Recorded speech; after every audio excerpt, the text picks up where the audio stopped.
I've enjoyed my little summer break, but I took a little break from my break because we have a special guest on my show today.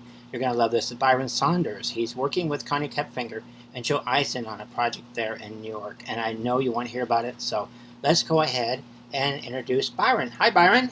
Hello, Rachel Love. How are you? I'm good. It's so good to have you here, and it Thank you. Kind of funny. I had to get out my swimsuit because it's summer here. I'm in the pool, here hanging out in Florida, enjoying my vacation. But we didn't want to miss this opportunity. So tell me, Byron, what are you up to? What are you working on? Well, I'm the stage manager for this wonderful production that Connie Kepfinger and Joe Eisen have written as a collaborative effort. It's a beautiful Irish musical entitled "The Eve of Beltrain," and it's whimsical, it's magical. The music is wonderful. Joe Eisen is very, very good. Yes. And so Connie and I have been working together for the last year and a half, and she and I kind of just hit it off because of the kind of mutual rationale about life and how, as artists, we have an opportunity to bring magic to life and using our art form to kind of reckon some of the wrongs that are going on in our world today. And, you know, it's nice to have a piece that's based in mythology somewhat.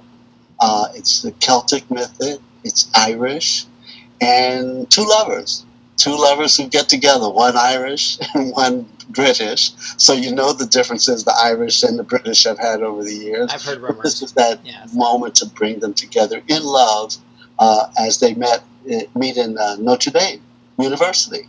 Well, so how in the world did you meet Connie in the first place? Well, Connie and I kind of got together by way of a hashtag Me Too event. Oh, wow. That took place a year ago. I was the stage manager for about 20 artists, women artists, who read from pieces or from their personal life at an event which highlighted the hashtag Me Too ongoing revolution. And she and I just hit it off immediately. And so at that point, it was like, well, let's work together again if we can. You like working with her. Another. Yeah, you like working with her, huh? You think highly of her work? I can tell by your smile. She's a good writer. And that's the thing I really enjoyed about her piece that she did for the hashtag Me Too event, because it dealt directly. It didn't try to color anything. It was, you know, as you know, Connie, she's that kind of a writer where she takes a moment in time, real time, not fantasy. You know, sometimes we get caught up in virtual reality and forget that reality happens to be somewhat even more challenging. And so for artists to really attack, especially what's going on right now in our world, using real moments, real, not something crafted to take you and escape into a virtual world. No, art can do that. That's when art is imitating science fiction. But art has a way of imitating life, and life imitating art. So as artists like yourself, you know, we have a platform, you have this radio program, which allows us as artists to talk about the real things that we are engaging in our world. That's what Connie and Joe have done. Yes. And it's Connie tends to be highly focused, and she doesn't allow gender, she doesn't allow race, even nations that come in between. It's kind of a universal thing. I've really enjoyed working with her.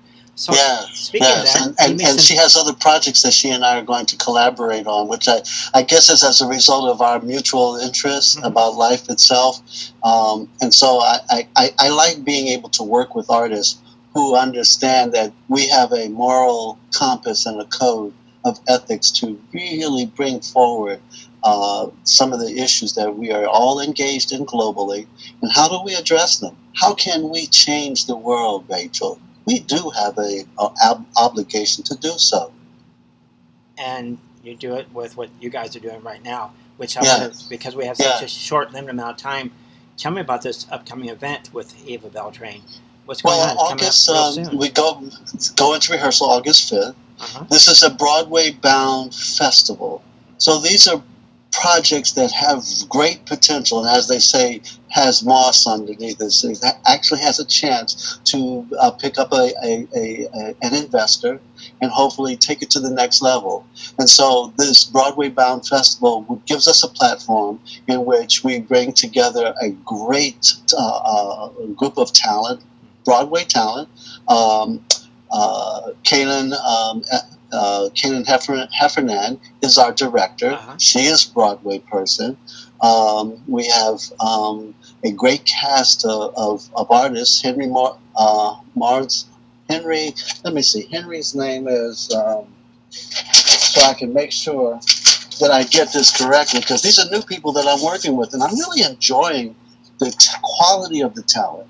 So we have Henry Aronson, who is the musical supervisor, musical director, and he's the pianist, so he's very professional. Henry has done several Broadway shows. So these are talents that have come together for this purpose to present a wonderful piece under the direction of Kaylin Heffernan and the cast of truly good and gifted, talented singers, to tell this Irish story, to give it life, to breathe into it the magic that it has. And this is a reading, so it's not really the full piece, but they are giving of their time. These are equity actors and union professionals who take this opportunity to know that if they sign their name on it, and it really has magic to it, and we get the angel that we're looking for, they will then have the first right of refusal to take it to the next level and hopefully play on the Great White Way. So the theater we're performing in August the 6th is in on 42nd Street, so it's off Broadway. So it's a very legitimate theater. Yeah. And then the following week we do 2 readings, August 15th and 16th.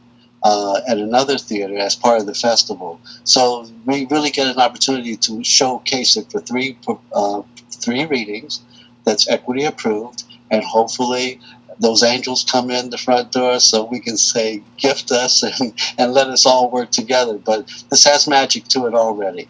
It does have magic and very gifted people.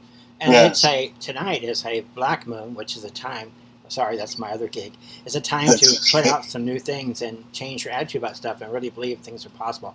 I like planting seeds, and that's what we're doing tonight, planting seeds. Yes, absolutely. Planting the seeds of hope and faith and love, because love is the most powerful force in the universe, as you know, Rachel. Yes. And if we can take some of the hatred that's infesting our world right now globally, not just here in our country, but globally, and replace it with love, because that will help to make the change happen. It won't happen because of wars or guns or weapons of mass destruction, but we all know, no matter what your faith base is that the truth is that love is the most powerful force in the universe. And if you and I take that effort to keep moving it forward, it will happen, for sure. Well, we got to go, so let me say goodbye. Yes. Thank you very much for coming on the show.